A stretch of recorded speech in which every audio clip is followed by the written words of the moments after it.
Olá! Hoje a gente mergulha num tema bem delicado da política brasileira recente, né? Vamos analisar um estudo chamado Bolsonaro na Encruzilhada. Ele detalha a situação jurídica do ex-presidente até a possibilidade de prisão. A nossa ideia aqui é entender os pontos principais dessa análise, sabe? As acusações, as defesas, o que pode acontecer, tudo baseado só no que o documento traz. E olha, a simples ideia de um ex-presidente talvez ir preso já mostra, assim, o peso da discussão, né? Então vamos lá. O que o material aponta de concreto? Fala de várias investigações, né? Bem sérias. Tentativa de golpe, aquela história dos cartões de vacina, fraude, talvez, a questão das joias da presidência, ataques ao sistema eleitoral e também o uso da máquina pública para desinformação, segundo o estudo. E já tem coisa acontecendo, né? O estudo menciona medidas cautelares. Passaporte apreendido, proibição de falar com aliados. Exato. E o interessante que o estudo ressalta é como essas coisas todas parecem se conectar, né?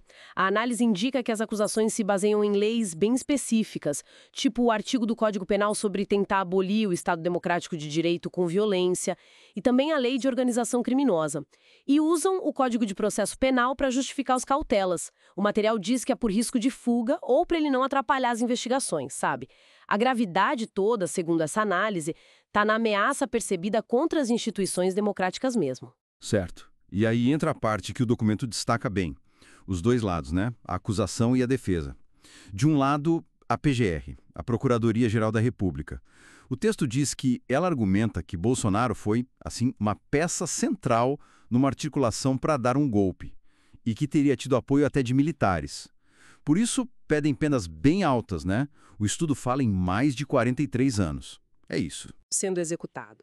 A análise também mostra que a defesa levanta a questão da saúde dele, por causa da facada de 2018, para, quem sabe, conseguir uma prisão domiciliar, se houver condenação. Entendi. E essa disputa toda? O material até arrisca um cronograma, né? A análise projeta que, olha, com as alegações finais da PGR já entregues, a fase de ouvir testemunhas e juntar provas, a instrução, poderia acabar ali por julho, agosto de 2025. Aí um julgamento na primeira turma do STF, Supremo Tribunal Federal, talvez em setembro. E uma decisão final sobre prisão ou cumprimento de pena poderia sair entre outubro e novembro de 2025. Mas é bom frisar, né? O próprio estudo diz que isso é uma projeção de analistas citados lá. Exatamente, é uma projeção. E o material também olha muito para as consequências políticas aqui dentro do Brasil. Aponta risco de protestos, talvez algo parecido com o 8 de janeiro de 2023, fala de tentativas de politizar as polícias militares. O estudo até cita uma pesquisa interna do governo que indicaria uma simpatia grande, tipo 30% do efetivo em alguns estados, por Bolsonaro, e fala de radicalização de grupos. Mas, por outro lado, pondera, né, que uma prisão, se acontecer dentro da lei, direitinho, poderia até ajudar a acalmar os ânimos, ser um ponto de virada para a pacificação. E essa tensão interna, pelo que a análise mostra, acaba vazando para o exterior, né? O documento menciona possíveis problemas com os Estados Unidos, especificamente pressões que viriam da campanha do Trump, tipo ameaças de tarifas para produtos brasileiros ou até sanções contra juízes do STF. O estudo relata que o governo Lula viu isso como chantagem imperialista. Mostra bem como uma questão doméstica vira geopolítica. Pois é. E para dar um termômetro da opinião pública na época, o estudo traz dados de junho de 2025, de uma pesquisa Datafolha. Mostrava 48% a favor da prisão, 35% contra e 17% sem opinião. Reflete bem a divisão do país, né? E sobre a pena em si, caso viesse a condenação, a análise descreve as opções: regime fechado, o semiaberto ou a domiciliar. A defesa focando na saúde, claro, e a acusação na gravidade dos crimes contra a democracia. E por fim, o impacto eleitoral para 2026. O estudo também explora isso. Levanta algumas possibilidades, né? Tipo, será que Bolsonaro conseguiria influenciar a eleição mesmo se estivesse preso? Ou a direita ficaria meio fragmentada sem ele? Ou talvez se radicalizasse ainda mais. São perguntas que o estudo deixa em aberto. Então, resumindo o que a gente viu nessa análise, ela descreve uma encruzilhada bem complexa para o ex-presidente.